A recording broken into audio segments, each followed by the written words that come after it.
उड़ीसा के पुरी में स्थित भगवान जगन्नाथ का मंदिर हिंदुओं के पवित्र 4 धामों में से एक है। यहाँ हर साल आषाढ़ माह में भगवान जगन्नाथ की प्रतिमा को रथ पर बैठाकर यात्रा निकाली जाती है, जिसे जगदीश और जगन्नाथ रथ यात्रा भी कहा जाता है। इस रथ यात्रा को देखने के लिए देश ही नहीं बल्कि विदेशों से भी लोग यहाँ आते हैं। लेकिन क्या आप जानते हैं, इस रथ यात्रा के शुरू होने से 15 दिन पहले भगवान जगन्नाथ का ये मंदिर आम भक्तों के लिए बंद कर दिया जाता है। कहते हैं इन 15 दिनों में भगवान बीमार पड़ जाते हैं। लेकिन सोचिए, जो सृष्टि के पालनहार हैं, वो स्नान भर से क्या बीमार पड़ सकते हैं? नहीं ना। तो फिर क्या है भगवान जगन्नाथ की बीमारी के पीछे का कारण और क्या है इससे जुड़ी ये खास परंपरा? आज हम आपको अपने इस वीडियो में बताएंगे। लेकिन इससे पहले अगर आप हमारे चैनल पर नए हैं तो चैनल को सब्सक्राइब जरूर कर दीजिए। हर साल आषाढ़ माह में उड़ीसा के पुरी में स्थित भगवान जगन्नाथ मंदिर से विश्व प्रसिद्ध जगन्नाथ रथ यात्रा निकाली जाती है। लेकिन इस रथ यात्रा से पहले कई परंपराएं निभाई जाती हैं, जिसकी शुरुआत ज्येष्ठ पूर्णिमा से ही हो जाती है।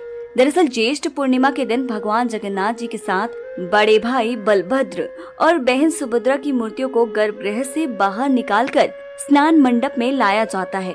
पानी में सुगंधित फूल, चंदन, केसर, कस्तूरी औषधियां मिलाई जाती हैं और फिर 108 घड़ों से भगवान जगन्नाथ का स्नान होता है। स्नान को सहस्त्र स्नान भी कहा जाता है। पौराणिक मान्यता है कि पूर्णिमा के दिन पानी से स्नान करने के कारण भगवान बीमार हो जाते हैं, उन्हें बुखार हो जाता है। इसके कारण भगवान को 15 दिन तक शयन कक्ष में विश्राम मुद्रा में रखा जाता है। कहते हैं जैसे मनुष्य के बीमार होने पर उनका इलाज होता है, ठीक वैसे ही भगवान जगन्नाथ जी का भी एकांत में उपचार किया जाता है। इस दौरान उन्हें कई औषधियां दी जाती हैं, सादे भोजन का भोग लगाया जाता है और तो और औषधियों के रूप में काढ़ा भी भगवान को पिलाया जाता है। इस तरह से 15 दिन भगवान जगन्नाथ का पूरा ख्याल रखा जाता है। इसीलिए अगले 15 दिन तक मंदिर के कपाट आम श्रद्धालुओं के लिए बंद कर दिए जाते हैं और आषाढ़ शुक्ल प्रतिपद तिथि को भगवान जगन्नाथ, बलभद्र और सुभद्रा पूर्ण रूप से स्वस्थ हो जाते हैं तो उस दिन मंदिर में नेत्र उत्सव होता है। इसमें भगवान जगन्नाथ अपने भाई और बहन के साथ भक्तों को दर्शन देते हैं। ये तो आपने जाना कि जगन्नाथ यात्रा से पहले भगवान के बीमार पड़ जाने के कारण मंदिर के कपाट को बंद कर दिया जाता है।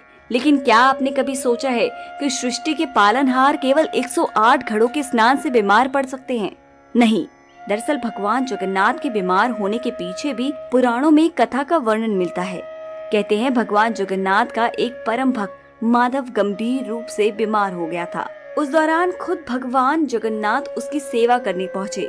काफी कष्ट झेलने के बाद भक्त ने भगवान से कहा कि सेवा करने के स्थान पर आप मुझे वैसे भी ठीक कर सकते थे।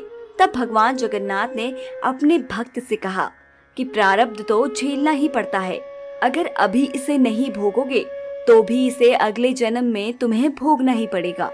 अभी तुम्हारे कष्ट के 15 दिन और शेष हैं, ऐसे में तुम्हारी ये बीमारी मैं भोग लेता हूँ, जिससे तुम्हारा प्रारब्ध कट जाएगा। कहते हैं भगवान जगन्नाथ ने तब अपने भक्त की पीड़ा खुद पर ले ली थी और तभी से भगवान जगन्नाथ साल में एक बार 15 दिनों के लिए बीमार होते हैं। वैसे आपको बता दें, जगन्नाथपुरी में रथ यात्रा की शुरुआत हर साल आषाढ़ माह में शुक्ल पक्ष की द्वितीय तिथि से होती है। वही शुक्ल पक्ष के 11वें दिन जगन्नाथ जी की वापसी के साथ इस यात्रा का समापन होता है। ऐसे में इस साल जगन्नाथ जी की रथ यात्रा 20 जून 2023 को निकलेगी और समापन 28 जून बुधवार को होगा। कहते हैं इस दौरान भगवान जगन्नाथ अपने भक्तों का सुख दुख लेने के लिए भ्रमण पर निकलते हैं और इसीलिए देश विदेश से लोग इस यात्रा का हिस्सा बनने के लिए आते हैं।